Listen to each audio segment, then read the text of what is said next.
ఓం శ్రీ గురుభ్యో నమ హరి ఓం సభాభ్యాం సభాపతిభ్యశ్చ నమో నమ. నేటి పంచాంగ స్వాగతం. ఈరోజు వచ్చేసరికి 4వ తారీఖు 8వ నెల 2025, అనగా ఈరోజు సోమవారం. తిథి వచ్చేసరికి శుక్లపక్షంలో దశమి తిథి.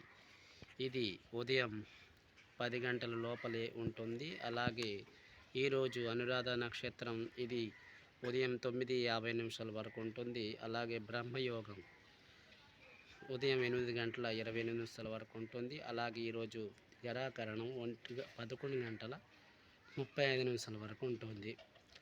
ఈరోజు తినకున్న వస్తువులో పాలకార తినరాదు, అలాగే తూటుకూర తినరాదు. ఈరోజు సుముహూర్తంకి వచ్చినట్లయితే ఉదయం మనకి 10 గంటల నుండి ప్రారంభమై 12 గంటల వరకు ఉంటుంది. ఈరోజు ఆరాధించిన దైవంలో పార్వతీ పరమేశ్వరులు ఆరాధించినట్లయితే మంచి ఫలితాలు దొరుకుతుంది. అలాగే నవగ్రహాల్లో మనకి ముఖ్యంగా చంద్రగ్రహం ఆరాధించినట్లయితే మంచి ఫలితాన్ని పొందుతారు. ఇది నేటి పంచాంగం. స్వస్తి.